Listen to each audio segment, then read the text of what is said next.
right, I'll go ahead and get us started. Hello and thank you for taking part in the 2022 Diverse U celebrating 50 years of Title IX. Diverse U is a celebration of diversity. I'm sure we're all eager to find out what can be learned by attending these sessions, but first a few ground rules. This important student-led program creates learning spaces where people from various disciplines can facilitate discussions in an engaging academic setting. Diverse U is an opportunity to engage in civic discourse and dialogue through listening and learning. The ground rules are in place to assist our presenters in maintaining dignity and respect in those spaces. So here are a few guidelines for participating in this discussion and how we can better serve and respect this learning experience for everyone involved. Guideline number 1. Communicate direct personal experience and not secondhand experiences. In doing so, we rely on I statements like I was affected by an incident where, and I know in my own life I have experienced. Guideline number 2, speak for yourself, not as a representative of any group or any other person along the same idea. Do not single anyone out to be an expert in order to speak on behalf of any group. Guideline 3, if you do wish to reference studies outside your own experience, we invite you to cite academic studies collected from the various academic journals and databases available through the Master Library. Guideline number 4, be respectful and courteous throughout each presentation, whether you agree with the presenter or not. Our central mission here is civil discourse. Be mindful of the amount of space you are taking up and allow others to share in the dialogue. Guideline number 5. Be mindful that many of the presenters are in a place of vulnerability due to the personal nature of each topic. As an institute of higher learning, we depend on the Student Academic Code and Student Conduct Code to ensure each presenter is treated with dignity and respect. Guideline number 6. Active listening is more than hearing. It is expressed in our presence in the room. Based on this factor, we ask that while in the learning space, you silence your phone. If you do need to take a text or talk on the phone, we ask that you respectfully step outside of the meeting space to attend to those communications. So there you have it, friends. 6 relatively simple guidelines and expectations for student conduct in these spaces. These rules apply to individuals and groups that are not students, and we will enforce them should poor conduct occur from any person. Thank you for coming, and now I will turn it over to our amazing presenters, Erin and Elani. Thank you so much, Selena. And thank you all for being here for our presentation. So we've been hearing a lot about Title IX recently. We dedicated an entire Diverse U to it. We have a 50-year celebration coming up tomorrow on the Oval. Is it actually worth celebrating? Here are our thoughts.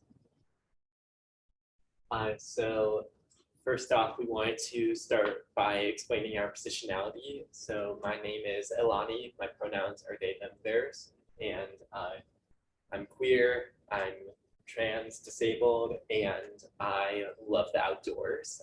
That's like a super important part of my identity, and I'm also environmental science major here at the University of Montana.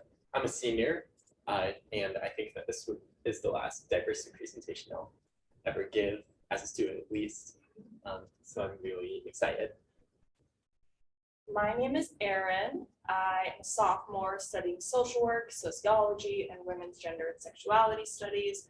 I direct the Gender Equity Resource Center here on campus, which makes me a mandatory reporter to Title IX. I'm also closely involved with the Sea Change Initiative, and I sit on the Diversity Advisory Council. I also share a birthday with Title IX. We were both born on June 23rd. So Title IX was originally modeled after Titles 6 and 7. Title 6 prohibits discrimination on the basis of race, color, or national origin in any institution that is federally funded. Title 7 protects against discrimination based off of race, color, or national origin in employment. The language of Title 9 seen here, which is intentionally broad, covers sex discrimination in the classroom, employment, athletics, admissions, financial assistance, violence on campus, and so much more. Title IX is most frequently associated with equal athletic requirements. It requires that there's a proportionate amount of athletic opportunities for the student population. that's why we have more women's sports at than men's sports, because men's sports traditionally have larger rosters, so we need more women's sports to account for that. Title IX also has grievance procedures for when there is a breach in the policy on campus. Coming to this presentation, you might think that we're just here to bash a university policy, and that's not entirely true. We want to give an honest critique. And the truth is that there are many upsides to Title IX and the services it provides. Title IX has a neutral process in its policy. So specifically in Title IX, they aim to have this be a neutral process in which defendant and prosecutor are looked upon equally, receive equal and fair trials. Title IX also explicitly prohibits discrimination, which is a really powerful thing. Title IX itself prohibits harassment, assault, and discrimination against women, but Title VII within Title IX also prohibits discrimination against race, religion, and national origin. Because of the nature of Title IX and its corresponding laws, it allows for consequences for discriminatory actions. So Title IX gives basis for the Department of Justice to prosecute individuals who engage in acts of discrimination. One example of this is the Clery compliance. So the Clery Act is one way in which Title IX is able to administer consequences for discrimination, funding for women's sports teams, and concrete school-specific policies against sex discrimination are all part of Title IX. And here in this presentation and in Title IX, the word discrimination is used to just mean any negative action towards a person that is based on their identity. We use it a bit differently in everyday culture and society, but in this presentation, that's how we're using it because that's how the policy uses it. Awesome. So even though Title IX does a lot of great things for students and employees, there are some problems with it. The Title IX grievance procedures can be extremely activating for survivors of trauma. They have to relive it multiple times as they're going through that process. And there's even the potential that they could be cross-examined by the accuser or a member of the accuser's defendant team. In terms of athletics, it doesn't actually require equal funding for sports. Like I mentioned earlier, it's just proportionate population. So some schools have been known to cut programs instead of expanding programs due to like funding restrictions. The original Title IX does not explicitly protect LGBTQIA+ people. It has been interpreted to provide those protections, but it has also been interpreted to extremely limit the experiences of queer people. For example, in February of 2018, the Department of Education announced that Title IX does not protect trans students using the bathrooms that align with their gender identity. And in May of 2020, the Trump administration Department of Education contended that the rights of women's sports are infringed upon by trans women participating. They were also encouraged schools to withhold funding for schools that affirmed the identity of trans students. So Title IX has been used as a weapon against the queer community, and that can be extremely dangerous. On the Equal Opportunity in Title IX website for it says that mandatory reporting is only required for sexual harassment and sex discrimination. It doesn't explicitly say that it's required for race or national origin discrimination, which I found to be very concerning because we tell students who are discriminated against based off of their race, national origin, color, religion, that they should go to SARC or Title IX, yet we don't require our mandatory reporters who go to Title IX to report those things, which I think is like a glaring blind sight in the procedures. Oh, I'm so sorry. You're good. Title IX, and we'll be talking about this a little bit more later in the presentation, but Title IX as a law in isolation is progressive and makes sense for its time. However, it's not sufficient for our time in an increasingly connected world that requires faster change. Title IX also prioritizes institutional processes over student needs and safety and comfort, which you'll see in a few of our case studies that we do later on with specific students. Title IX is often treated as a sort of cure-all, whereas in reality, it rarely succeeds in changing social attitudes. So this is really important to consider. How does the work that we're doing in Title IX gear us up for long-term impacts? How does that work create long-term cultural change that's going to prevent discrimination here at the university? One other really important thing I want to bring up, and we'll also be talking about this in a bit more detail later on, is that taxpayers pay for Title IX violations. Public institutions have to follow Title IX, and that means that when a public institution fails to comply with Title IX, it's the taxpayers that are paying a good chunk of the price. And there's actually a huge Title IX violation we'll talk about and look slightly more into towards the end of this presentation.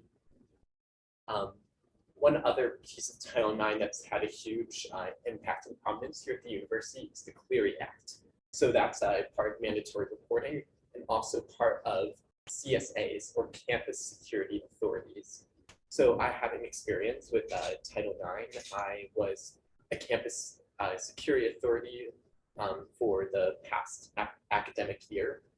And as part of being a CSA, I had to go through training and watch a video, complete a quiz, and at the end of the day, my duties were still kind of unclear to me in practice. My thinking was I have to do what's mandatory reporting, which is what Erin has to do, but I also had a misunderstanding of what mandatory reporting is. I thought that mandatory reporting meant that if someone reported to me a case of discrimination, particularly sexual assault and rape, that I would have to report it to the Title IX office.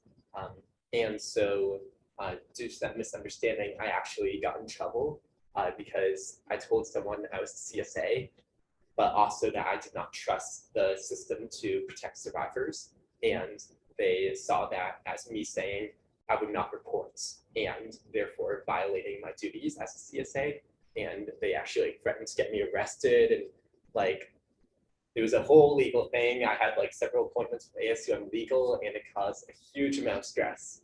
And I think my story is an extreme example. This doesn't happen to most people or really anyone, but really I think it goes to show how unclear Title IX is as a structure and how students are being tasked with holding the responsibility of carrying out Title IX in some ways through CSA, through being a mandatory reporter.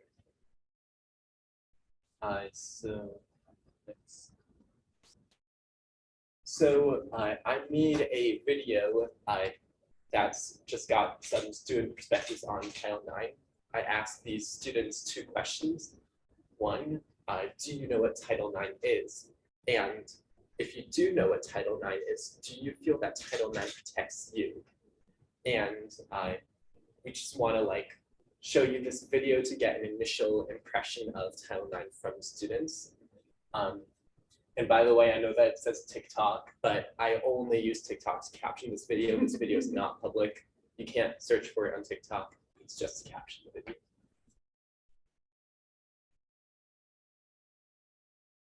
Yes. Title IX is yes. Title IX is or something that's designed to protect minority students on campuses. To give them the same treatment that all students get. I don't know a lot about it.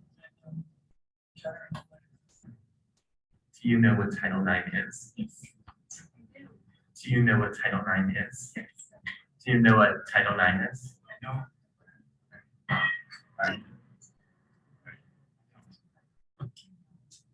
You know what Title IX is? No. Do you feel that Title IX protects you? Yes. Do you feel that Title IX protects you? Yeah. Do you feel that Title IX protects you? I don't know legally how to utilize it. If I need to, it's probably not. Do you feel that Title IX protects you? Yes. Do you feel that Title IX protects you? Usually. Do you feel that Title IX protects you? I would think so. I don't feel like it's as prominent.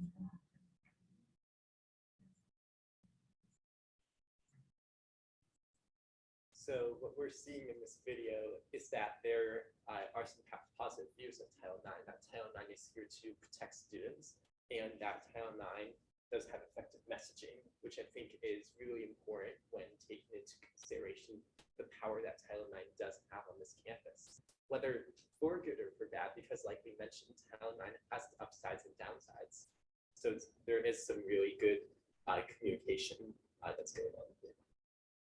Something interesting in the video is one person said that Title IX allows for minority students to have the same treatment. I really appreciate that viewpoint, but I'm not sure if I agree, because I see Title IX as like a plan B for when something goes wrong and discrimination does occur. And I don't think Title IX is actually doing anything to preemptively give minority and marginalized students equal opportunity. I think it's the backup plan for when things go wrong.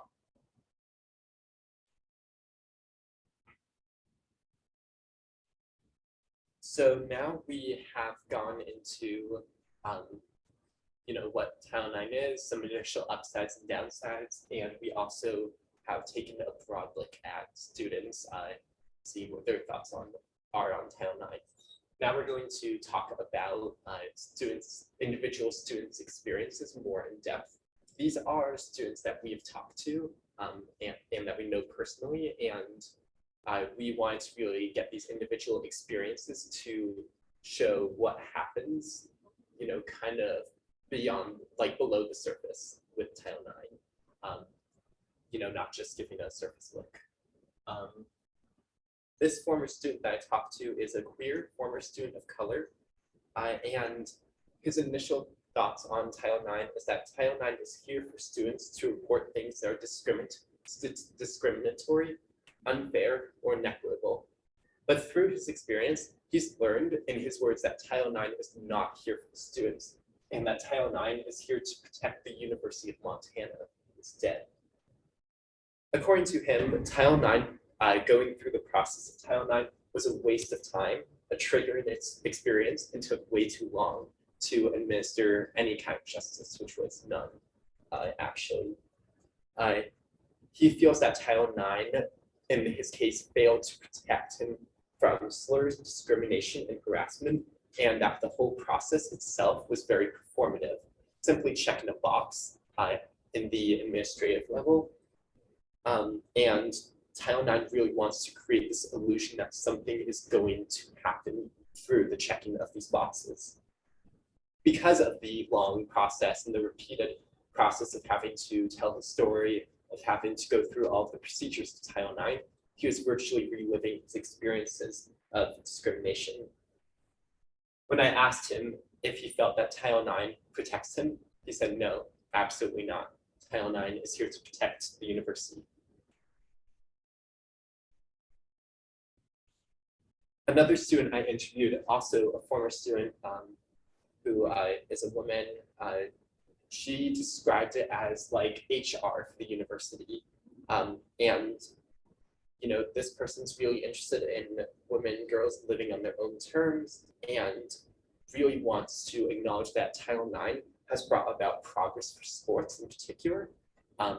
As Erin mentioned, Title IX provides funding for women's sports and also has increased many opportunities for women athletes. However, discrimination is very rampant still to this day, even though Title IX is around clearly. And she said that's a consequence of Title IX being an extension of the institution. So when progress is made in certain areas, there's not progress being made in others. So sports is working, but academics is really lacking when it comes to Title IX policies. There's worries about policing speech. There's worries about violating other policies that prevent progress.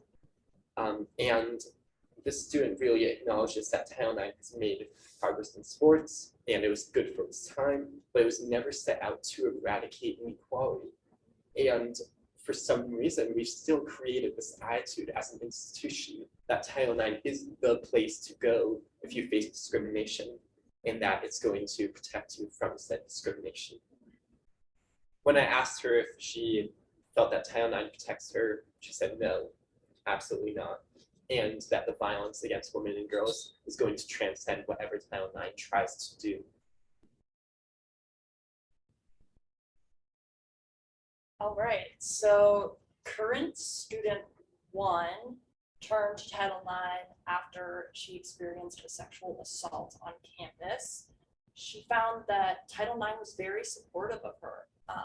She noted that it was completely optional to go to UMPD. She did elect to file a formal investigation with UMPD, and unfortunately that investigation went nowhere, and she was extremely disappointed in that process. But Title IX helped her out a lot, actually. The biggest thing was helping with retroactive withdrawal. Due to the trauma she experienced, she needed to take a step back to focus on her mental health. So Title IX put a W in all of her classes. It basically means withdrawal. She got a partial refund, and there was no effect on her transcript or GPA, which is something that she really cares about, and that would have gotten in the way of her taking that much needed time for herself. So she found that to be extremely beneficial for her, and she felt very protected by Title IX.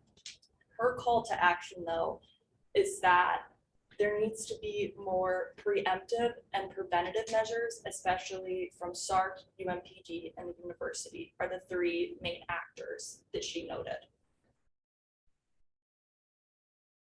I also talked to a current student, and her case with Title IX is inconclusive at the moment, is the best way to describe it. She is a woman and describes her case as inclusive, although you could use other words like ongoing, but really that's the best word. She found the experience to be very empowering initially. It's a good and necessary resource because of what we talked about earlier. You know, it provides basis for laws for legal action to be taken. And at first, she was thinking, you know, this is a process that I need to go through. I need to do this, but I also feel empowered by this process, and that felt that people took her really seriously. Yeah, that was really empowering. However, after that, there was a distinct lack of communication. Title IX did not respond to her for about 5 months after the initial investigation started. And Title IX, she really asked, like, what was the point of going through this process? What's the point if there's no communication at all? And she said that it almost felt like an advertisement in some ways. Then when the trial did come, she was listed as a witness to a Title IX case. Even though she was the main person being discriminated against, she was still listed as a witness. And she also did not get a representative at her trial. There's no lawyer or anything. And it just felt, again, like checking off boxes, a really performative process to get her to that trial and to recount her traumatizing story again and again throughout the process. Because she never got a lawyer, she found herself in this situation where she really felt like she was the one being prosecuted rather than the case itself being taken seriously. And once again, she had to just recount this traumatic event, and she was describing how over time that clarity about the event begins to disintegrate. Your brain tries to really forget about what happened. And because of that, it's really important that people get trial in a timely manner. There's a need for due process and a quick and speedy trial. in order to minimize stress to the student and center the student's comfort and safety.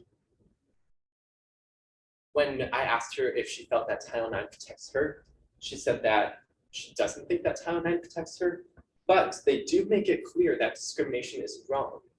Title IX could be doing better, but they definitely do have that down of like showing, telling the student that what happened to you is wrong, and we are going to advocate for you. And in her own words, Title IX needs to do more advocating and less protecting. So less trying to protect the university and more trying to stand with students in solidarity. Title IX needs to fight more for the students, for her words.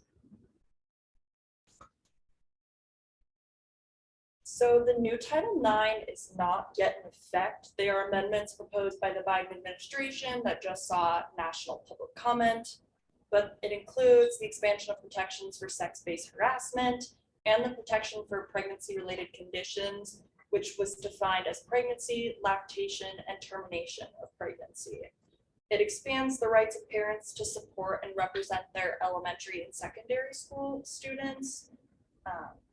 It provides explicit protection on the basis of sexual orientation and gender identity, and indicates that preventing a student from participating in a program consistent with their gender identity causes an immense amount of harm. It expands and requires protective measures, including protections against retaliation. It also gives schools the options to offer informal resolutions and to pick between a single investigator model or a hearing panel. A lot of the new proposed amendments do a lot of good, especially with the expansion of Title IX to the queer community. However, it is still not perfect. The definition of pregnancy-related conditions is extremely vague and ambiguous. It took me like 20 minutes of searching online to find out what a pregnancy-related condition is. And even then, that definition is very limiting. The Biden administration definition only included 3 like uterine conditions, even though there's a broad range of things that uteruses can go through and that can impact an education. It detailed the provision for prompt and effective action, but that was very inspecific and unclear about what prompt and effective action is, whether that's a semester, a year. It was very ambiguous, and that has the potential to disenfranchise students and not give them the justice they deserve on their timeline and force them to continue to relive the experience. The new provisions also highlight that Title IX can change very easily. It's based on the interpretation of presidential administrations. So there's potential for the changes to be very regressive. There's also potentials for the changes to be very progressive. But Title IX has the potential to be changed every 4 to 8 years, which is a glaring problem. Title IX also has very limited jurisdiction under these new proposed amendments. Anything that happens off campus but concerns people of campus life does not fall under Title IX. The most well-known example of this is what happened with Professor Clayton Looney. I'll go into more detail about this later, but there's a lot of things that happen off campus that can most definitely limit someone's education on campus, but it cannot be addressed by Title IX. Title IX has an abortion neutrality policy, but that is concerning with the overturn of Roe versus Wade. Abortion restrictions will start popping up around the nation, and that becomes very questionable about how pregnancy will be treated under Title IX.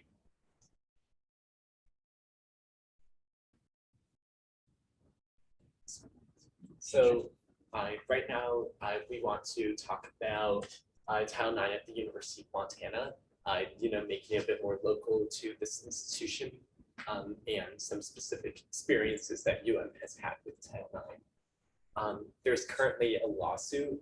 Several female employees at the University of Montana have filed a lawsuit against the university for sex-based discrimination and harassment. that they went through here at when they were employed, at least that were currently employed. Some of them are current employees, Okay. some are not employees, because as of right now, I believe there's 18 women signed on. Yeah, and it's also worth mentioning that there's a recent development in this case in which the lawsuit was denied class action. But I believe that the case overall is still ongoing. There also is the case of the Clary Act. So I believe it was back in 2018. You can find this if you just Google it. Got a huge fine of nearly $1 million for not complying with the Clary Act and actually reporting incorrect statistics on the annual crime report in order to make it look better for the university. Yeah, I will add that the two most common crimes that weren't added to the Clery Act in their reporting were sexual assaults and liquor violations, and that was occurring over the span of 2012 to 2015. So Title IX has also been in the news at because of certain schools. In 2020, the law school came under fire because 3 students claimed that the dean and associate dean deterred them from reporting sexual misconduct from Title IX, and potentially even threaten their education on the basis of not reporting to Title IX. And this also included dissuading them from reporting that a law professor was repeatedly using gay slurs in the classroom. In the School of Computer Science, about this time last year, a professor, Rob Smith, came under fire for using misogynistic, transphobic, racist, et cetera, language in a personal blog. Lots of students filed Title IX reports because of things he would say to them in the classroom and because of his personal blog. And then Rob Smith resigned. This is my personal theory. This is not based on fact at all. I will provide a disclaimer.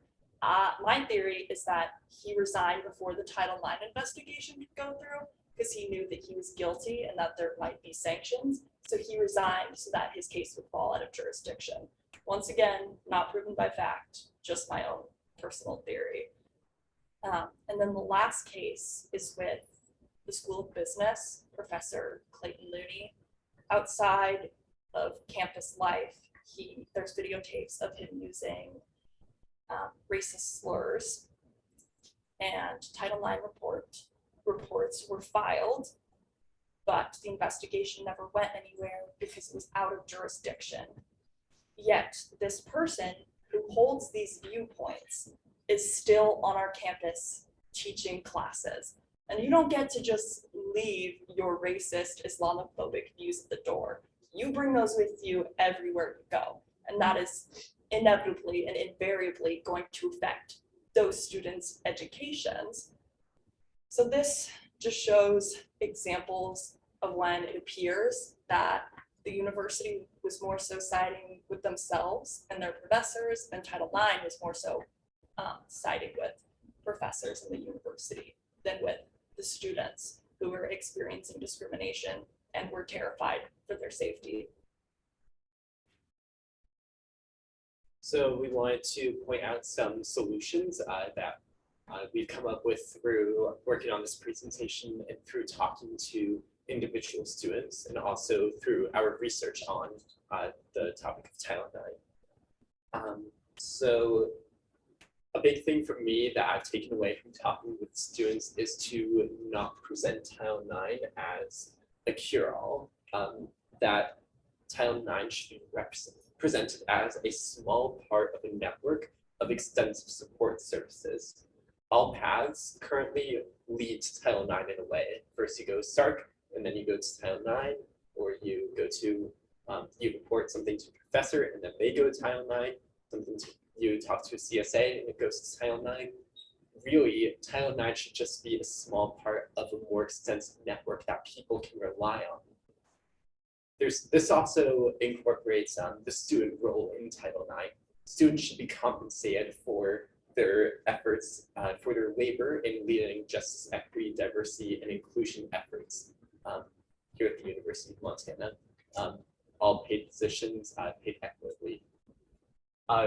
Another thing is that we really need preventive measures before Title IX. And Erin talked about this a bit, how we need to create a culture of non-discrimination. I think that's in some ways more important than responding to discrimination itself, because when you create that culture, you're making an investment in the future and preventing huge amounts of future discrimination. Title IX doesn't necessarily stop harassment or stop discrimination, it responds to it. So something I noticed on the Title IX website is it says that the EO/Title IX coordinator determines jurisdiction. I think that that is something that needs to be changed because that has the potential for jurisdiction to be different from college to college across the nation. I think that the policy should have a set jurisdiction for every school, and that the jurisdiction should include things that don't happen on campus but concern actors on campus. I also think the definition of pregnancy-related conditions needs to be redefined and expanded to include all uterine conditions, including things such as endometriosis or just monthly menstruation. I also think that pregnancy-related conditions should continue despite legality. I think that even illegal terminations of pregnancy should be protected under Title IX, and that students should still have access to an equitable education, even if they have received an abortion in a state where it is illegal. I think that the complainant and not the school should be the one that chooses what model they're going to be investigated under. If it's going to be the single investigator or if it's going to be the hearing panel. I think that gives a lot more choice back to the survivors and that they have a little more say in what their fate will look like. I also think that there needs to be a specific timeline for investigations, whether that's a semester or a set amount of months. That way, survivors can count on when they will get a resolution. I also think that there needs to be progressive or protections against regressive changes. As we have seen, Title IX can change a lot between presidential shifts, and at times it has been regressive changes. I'm not sure what the policy would be, but I do think that there needs to be protections from Title IX frequently changing. So we wanted to conclude by talking a little bit about why we're giving this presentation and what we want y'all to consider moving forward. Something I've heard a lot with the people I talk to and also in my own experience. So I also was sexually assaulted at a party, and for a good chunk of time afterwards, I felt like it might have been my fault, like I did something wrong. And that's not at all the attitude that we want to perpetuate. It's not the fault of the survivors, it's completely on the perpetrator. And with Title IX, or rather with such experiences, it's really easy for students, for victims to feel like it's their fault.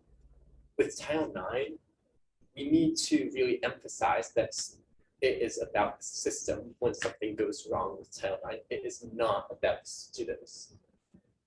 We really want students to be feeling that their experience with Title IX is, I don't want to say meant to be, but it's an experience that is not abnormal. If something goes wrong with Title IX, you're not alone in having that negative experience.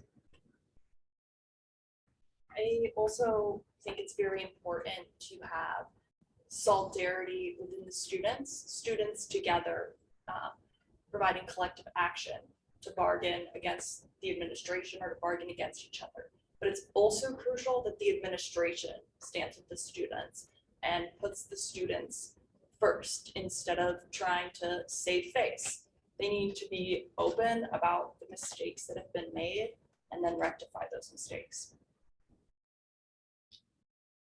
I also want to mention that we need to be very wary of glorifying Title IX. So Title IX is an institutional policy, and I think that as a good rule of thumb, just as being an institution, and you can totally disagree with me here, this is totally debatable. I'm up to talk about this more, but I think it's a good rule of thumb to not glorify anything that's an institutional policy, because then you're introducing bias into the system. And the glorification of Title IX has been widespread here on this campus. And I'm just saying that we need to be more wary and cautious of the language that we use around Title IX, especially when we're presenting it as a cure-all or as a really powerful thing in terms of being able to prosecute and bring about justice. I think the main reason that Elani and I wanted to give this presentation is because we believe that the students deserve transparency about what they're getting into when they file a Title IX complaint. Title IX is not perfect, and it's entirely possible that things can go wrong, but because we've glorified Title IX, oftentimes it seems like it should go right, and as Elani was mentioning earlier, if something goes wrong, students can often internalize that because of this glorification. So students deserve this transparency that there are some flaws in Title IX, and it's not perfect, it's far from perfect, and there's things that need to be changed in order for it to truly protect students.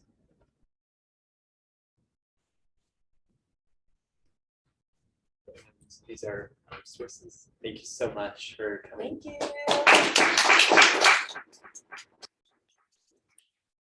Do y'all have any questions? Erin, earlier you described Title IX as sort of plan B, like the backup plan for when something goes wrong.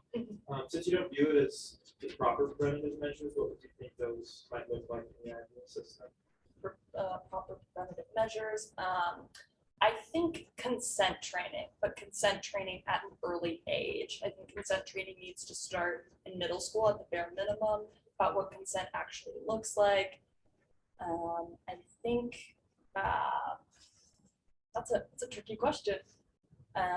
Safe party practices is a great thing to teach. I think the expansion of the bystander training program, instead of just once in orientation, something that is continually changing and that students continually have to go through, would be very helpful.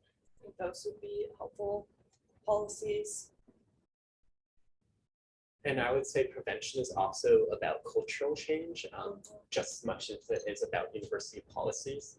And cultural change is something that's really hard to do, especially for Title IX, or not just especially for Title IX, like for a university to do.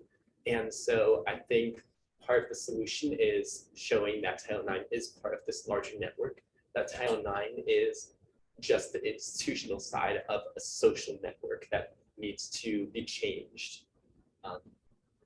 Yeah, that's how I would add on and answer that question. It's also going to be social change, and Title IX really used or like embracing social change as a tool.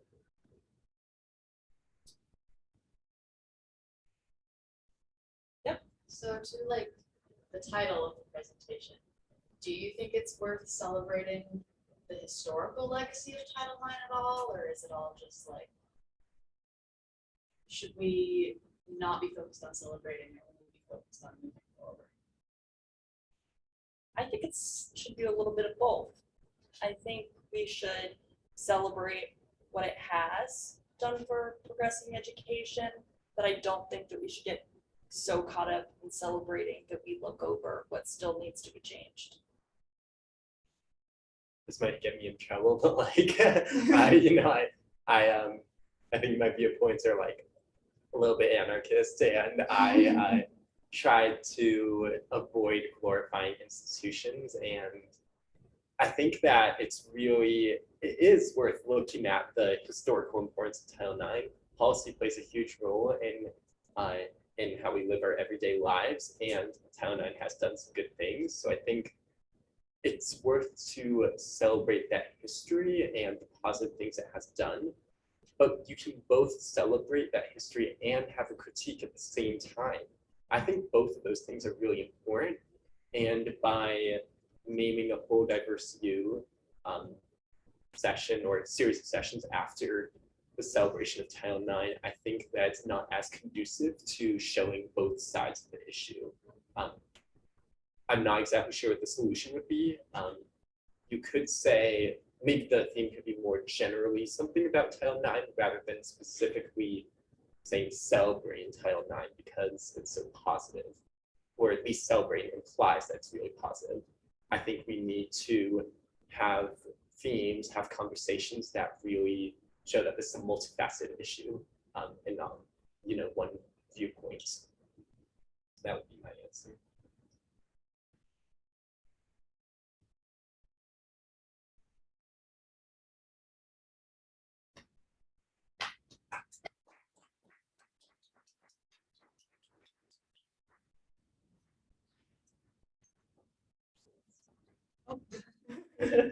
You just end it, right?